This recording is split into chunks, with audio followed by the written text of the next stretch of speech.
Welcome, hello, I am back. My name is Hannah Michelotti. I am a public speaking and presentation coach from Portland, Oregon, and I help corporate and creative professionals like you put your presentation. It's been a while since I've said this. I went and had a baby. I help you put your personality back in your presentations so that you can engage your audience and persuade your audience.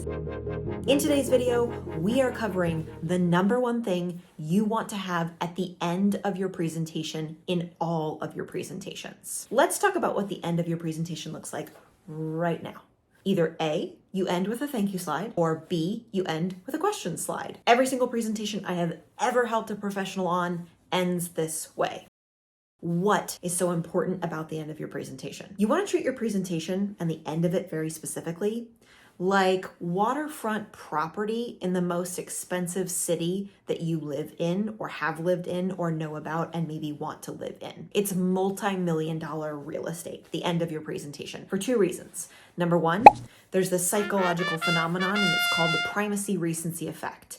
It means your audience remembers most what you share at the beginning and most what you share at the end. This happens if you think about movies. You remember how it started. You remember how it ended.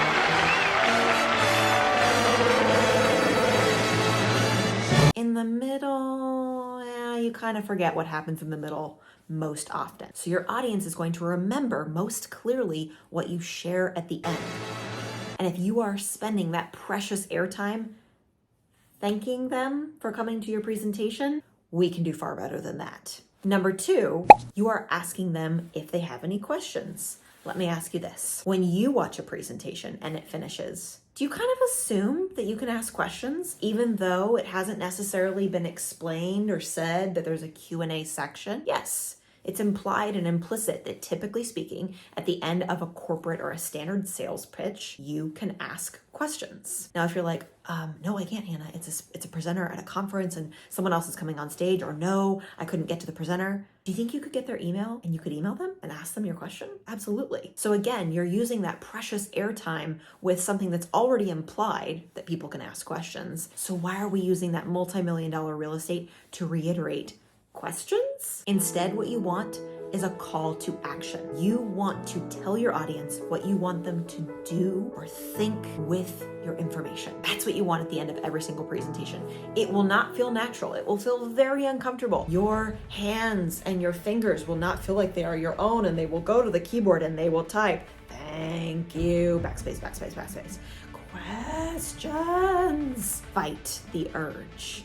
Instead of writing thank you or questions, put on the screen what you want your audience to do with the information you have just given them. If you would like examples of effective calls to action, a range of ways to ask your audience to do something with what you've shared, especially when it's not in a persuasive environment, or better yet, it is in a situation where you do need to sell. You are pitching for a yes. You do want business. If you are looking for examples of calls to action and ways to help your team put in effective calls to action at the ends of their presentations, it's time to book a meeting with me. I'm going to put the link in the description box below where you can book a 30-minute meeting with me to talk about what you would like to see be different about your employees' presentations, about your colleagues' presentations, ways that we can make them more effective, not just with the closing, but with the opening as well and the rest of the content. That's all I have for you today. A quick video. My baby is asleep.